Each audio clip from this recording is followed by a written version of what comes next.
균등하게 함이니 균등하게 하려 함이라. 본문 13절과 14절에 나온 구절입니다. 균등의 헬라어 단어는 이소테스입니다. 이소테스라는 단어는 바울이 오늘 본문에서 사용하고 또 골로새서에서 사용했는데 골로새서에는 공평이라는 단어로 번역을 했습니다. 공평이라는 우리 국어사전적 의미는 어느 한쪽으로 치우침 없이 고름이라는 의미고요. 또 균등이라는 의미는 고르고 가지런하여 차별이 없음입니다. 치우침이 없고 차별이 없는 것, 치우침이 없고 차별이 없는 예수님의 모습이 생각납니다. 그 당시에 인간 같지 않게 여겼던 여인에게 다가가셨고 또 더럽고 멸시받던 병자들이 그랬었죠. 그 병자들에게 함께 하셔서 고쳐주셨고 어린아이들의 존재를 인정해 주시고 그들이 다가오는 것을 반기셨고요. 또 사회적 지탄의 대상이었던 세리를 제자 삼아 주셨죠. 그리고 권력자든 평민이든 동일하게 바라보고 또 말씀을 선포하셨습니다. 그렇지요. 예수님이 바로 그런 삶을 사셨고 또 그 삶을 본받으려고 했던 많은 초기 기독교인들이 그래서 균등이라는 것을 잘 적용했죠. 그래서 균등은 자원에서 나눌 줄 알고 은혜 받은 자들이 또 소외받지 않은 자들을 돌보고 이게 바로 균등의 초기 기독교의 의식이었던 것입니다. 사도행전에 보면 베드로의 설교를 듣고 회개한 믿는 자들이 은혜가 충만한 그 성도들이 어떠한 모습이었는지 나와 있는데요. 사도행전 2장 44절에서 47절까지 보면 믿는 사람이 다 함께 있어 모든 물건을 서로 통용하고 또 재산과 소유를 팔아 각 사람의 필요에 따라 나눠주며 날마다 마음을 같이하여 성전에 모이기를 힘쓰고 집에서 떡을 떼며 기쁨과 순전한 마음으로 음식을 먹고 하나님을 찬미하며 또 온 백성에게 칭송을 받으니 주께서 구원받는 사람을 날마다 더하게 하시니라. 아멘. 믿는 사람들이 다 함께 모여서 물건을 통용하고요. 또 소유를 팔아 필요에 따라 나눴다고 합니다. 이게 은혜가 있으니까 가능한 일입니다. 은혜가 있으면 되고요. 은혜가 그렇게 통용하게 하고 팔아서 필요에 따라 나눠갈 수 있게 했습니다.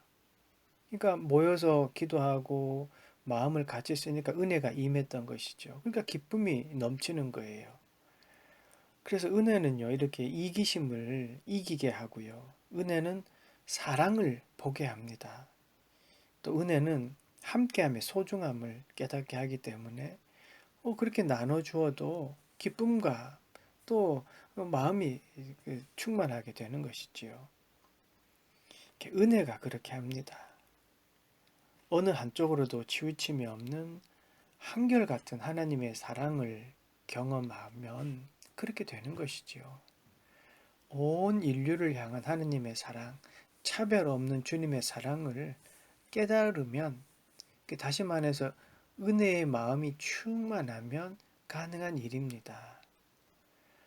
그렇지 않습니까? 우리 주님이 십자가를 지셨는데 어떤 특정인들을 위한 십자가가 아니었지 않습니까? 온 인류 전체를 위한 십자가였습니다. 그래서요, 균등은 은혜가 전제되어야 합니다. 십자가의 은혜를 모르면 십자가는 그냥 상징일 뿐입니다. 그렇죠. 무덤의 어떤 표시, 교회가 있다는 어떤 네온 사인, 그 이상 그 이하도 아닐 것입니다. 그런데 은혜가 있으면요, 십자가는 감사가 됩니다. 십자가의 모양만 봐도 감동이 되고요, 힘을 얻게 됩니다. 참 신비이지요. 아니, 십자가의 능력이지요. 균등은 이렇게 은혜가 전제되어야 바르게 인식이 되고 또 행하게 됩니다. 오늘 본문 9절 말씀입니다. 고린도후서 8장 9절. 우리 주 예수 그리스도의 은혜를 너희가 알거니와 부요하신 이로써 너희를 위하여 가난하게 되심은 그의 가난함으로 말미암아 너희를 부요하게 하려 하심이라. 주님은 우리를 위해 가난하게 되셨습니다. 이게 무슨 말입니까? 창조주 하나님이 인간이 되셨다는 거. 그분은 창조 때 함께 하신 분이고요. 하나님의 아들이고 세상의 주관자입니다. 그런데 그분께서 인간이 되셔서 십자가의 고통과 아픔을 기꺼이 겪으셨습니다. 뭐가 안타까워서 그렇게 되었습니까? 스스로 가난하게 되었습니다. 스스로 낮아졌습니다. 그래서 모든 사람들을 살렸습니다. 부요하셨지만 가난을 선택하셨습니다. 그 선택으로 말미암아 우리가 구원에 이르렀습니다. 영생의 보물을 우리를 받았습니다. 그 은혜를 알면 저절로 균등, 나눔이 이루어지는 것이지요. 그 나눔이 자연스러워지는 것이지요. 바울은 예루살렘 교회를 향한 지금 헌금을 요청하고 있습니다. 그 요청함에 있어서 먼저 십자가의 은혜를 강조합니다. 해야 한다라고 하는 의무보다가 은혜가 먼저였습니다. 은혜 말입니다. 균등은 넉넉함을 빼앗아서 부족한 것을 나눠주는 것이 아닙니다. 강제가 아니라는 말이지요. 은혜가 충만하면 저절로 나누게 되어 있습니다. 내 안에 성령이 그렇게 인도하시지요. 그래서 바울은 은혜를 중요성을 알고 은혜가 먼저임을 알기 때문에 우리 모금합시다 라고 하는데도 당당합니다. 왜냐하면 은혜가 전제되어 있기 때문이지요. 고린도후서 8장 10절입니다.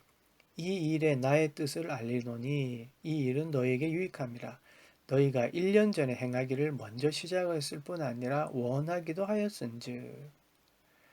바울은 결국 유익하다라고 합니다. 왜냐하면 은혜로 하는 것이지 바울의 명령에 의한 것이기 아니기 때문입니다. 바울도 10절 말씀처럼 먼저 시작할 뿐 아니라 원하기도 하였은즉 하였듯이 바울도 예루살렘 교회를 위하여 중보하고 기도하고 그리고 도움의 손길을 원했고 또 1년 전에 이 지금 고린도 교회도 그렇게 원했던 것, 그러니까 마음이 합해졌던 것이지요. 서로 하나님의 뜻을 물었고 그 뜻이 맞았으니까 그때부터 우리가 모으자라고 했던 것이죠. 1년 전에 행하기를 먼저 시작할 뿐 아니라 원하기도 하였은즉. 그러니까 같은 마음으로 함께 기도하며 시작했다는 말이죠. 이렇게 무엇이 이런 같은 마음을 갖게 했겠습니까? 은혜가 그렇게 합니다. 어떤 바울의 언변이나 논리가 아니라 하나님의 은혜입니다. 선교해야 된다고 하는 어떤 강제가 아니라 은혜였습니다. 은혜가 한 마음을 갖게 했고 또 그 마음으로 시작할 수 있었던 것이지요. 은혜를 전제로 우리는 균등을 말해야 합니다. 바울은 예루살렘을 향한 교회를 향한 헌금이 고린도 교회가 은혜가 되는 일이기에 담대하게 유익하다. 그리고 은혜의 마음으로 시작했기 때문에 너에게 유익하다라고 전하고 있습니다. 그렇습니다. 유익함, 은혜가 전제되면 그 유익한 것이죠. 그러니까 참 신기한 게 우리는 지나고 나야 은혜임을 알잖아요. 죽을 것 같은 고통과 힘듦이 있는데 그 지나고 한 1, 2년 있어 보니까 그게 하나님의 은혜였구나 깨닫는 것처럼 지금 내 삶에 있어서 어떤 일이 어렵고 힘들지만 그 일로 인해서 내가 예수님과 더 깊이 관계를 맺을 수 있고 예수님을 더 깊이 생각할 수 있고 또 예수님과 더 깊이 친밀해질 수 있다면 그게 바로 나에게 유익이고 그것이 나에게 은혜가 되는 것이지요. 그리고 균등은 사랑을 전제로 합니다. 사랑 말입니다. 8절 보실까요? 내가 명령으로 하는 말이 아니요 오직 다른 이들의 간절함을 가지고 너희의 사랑의 진실함을 증명하고자 함이로라. 고린도 교회가 은혜가 충만해서 예루살렘 교회를 돕겠다고 했던 그 사랑을 바울은 다시 기억하라라고 말하고 있는 것이지요. 은혜는 십자가의 사랑에서 비롯되는 것입니다. 어려움에 처한 교회를 돕는 것은 사랑입니다. 그냥 단순하게 어떤 책정된 예산으로 그 사람을 혹은 그 교회를 도와주겠다라고 하는 것은 자칫 그 행위에 집중하게 되는 거예요. 은혜에서 비롯된 사랑이 아니고 그냥 뭐 도와줘야지 하는 마음은요, 이 참 다릅니다. 왜냐하면 잘 들어보십시오. 사랑의 십자가의 은혜와 십자가의 사랑을 본받기 위해서 행하는 것은 주님이 드러나는 건데요.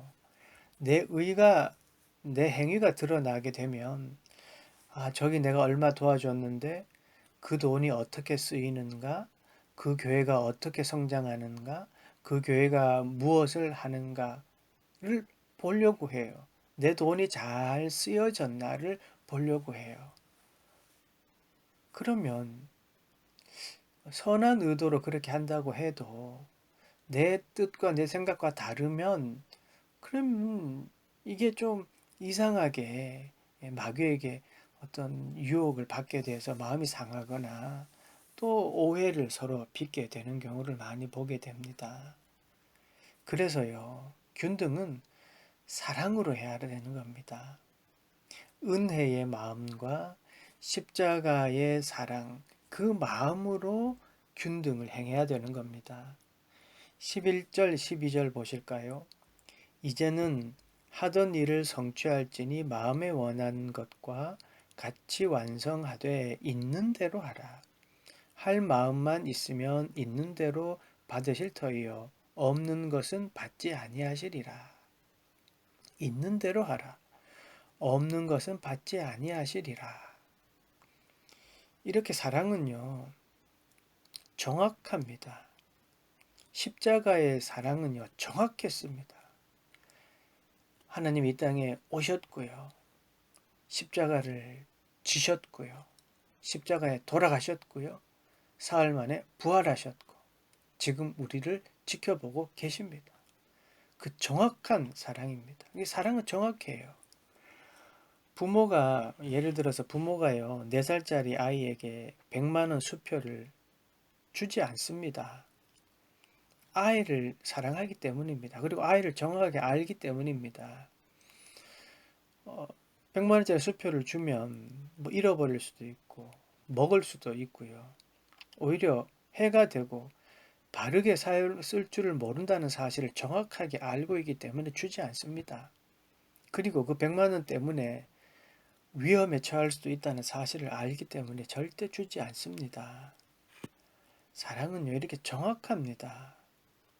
사랑은 정확하고 명확합니다. 하나님께 드리는 헌금도 마찬가지이지요. 정확하고 명확합니다. 하나님은 은혜가 먼저이고 사랑을 깨닫는 게 먼저입니다. 하나님이 만약에 없는 것을 강요하고 막 부담을 쥐어서 주게 하시는 분이라면 이건 잘못된 것이죠. 이단이나 그런 짓을 하는 것이지요. 하나님은 부담을 주시는 분이 아닙니다. 오히려 인간이요. 선한 하나님의 의도를 가지고 자기가 부담을 가지고 오버하는 것 뿐이지요. 이스라엘 백성들 한번 보십시오. 광야에서 먹을 것이 없었을 때 하나님이 여호와 하나님께서 만나를 내려 주셨습니다. 그때 하나님이 딱 맞게 가지고 가서 먹으라고 했습니다. 출애굽기 16장 18절요. 오멜로 되어 본즉 많이 거둔 자도 남음이 없고 적게 거둔 자도 부족함이 없이 각 사람은 먹을 만큼만 거두었더라. 남음이 없고 부족함이 없게 만나를 주셨습니다. 그런데 어떤 이들은 더 많이 가져갔습니다. 결국 다음날 되면 먹지 못하게 되었습니다. 인간이 자기 마음대로 하기 때문에 그 욕심낸 건 썩어져 버렸습니다.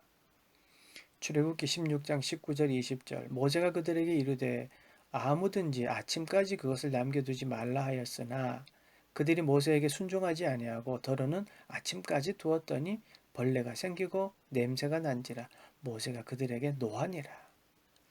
균등은요, 자기 마음대로 하면 교만이 되고 냄새가 나게 되죠. 바울은 고린도 교회에게 헌금도 은혜가 먼저라고 편지하고 있습니다. 그렇습니다. 하나님께 드리는 예물은요, 은혜가 먼저입니다. 그리고 정확하게 십자가의 사랑과 은혜를 깨달아야 가능한 것이고요. 하나님의 사랑을 경험해야지만 온전히 드릴 수 있습니다. 은혜와 사랑 없는 균등은요, 자기 자랑이 될 수 있고 어떤 자아의 실현의 장이 될 수 있는 것이기 때문입니다. 오늘 본문 14절 보십시오. 이제 너희의 넉넉한 것으로 그들의 부족한 것을 보충함은 후에 그들의 넉넉한 것으로 너희의 부족한 것을 보충하여 균등하게 하려 함이라. 바울의 놀라운 믿음의 고백이고 또 권면인 것 같습니다. 바울은 이야기해요. 지금은 돕지만 나중에는 너희가 도움받을 수 있다라고 합니다.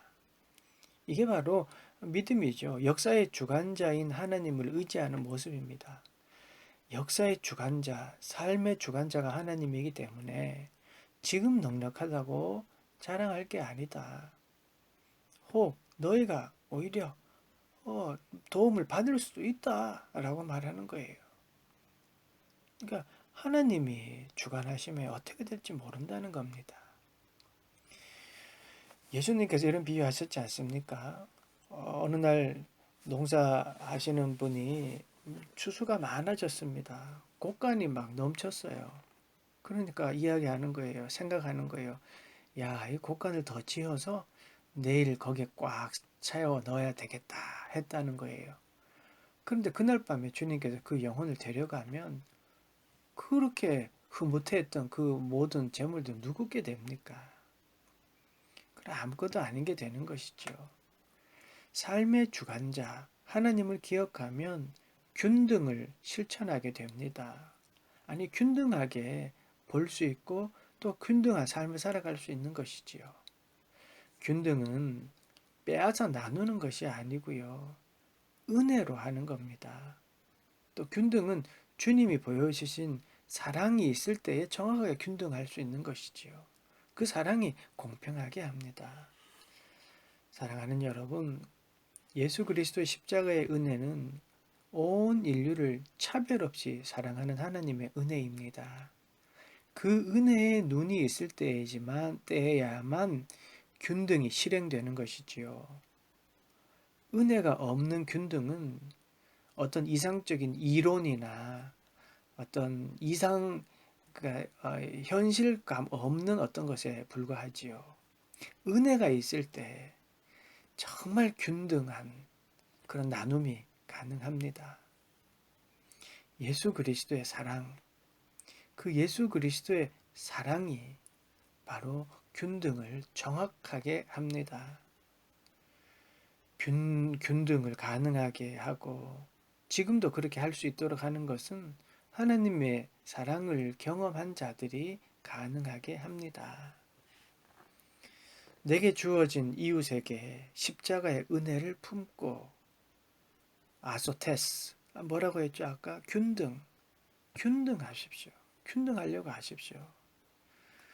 은혜를 입은 우리 모두는 이 이소테스 할 자격이 되기 때문입니다. 사람을 균등하게 여기십시오. 그리고 물질을 균등하게 여기십시오. 그 모습이 신앙의 모습이고 믿음의 모습입니다. 우리 균등을 위하여 은혜를 사모하고 그리고 하나님의 사랑을 기억하는 그런 한 주간의 삶을 살아가는 여러분 되시기를 간절히 축원합니다. 아멘.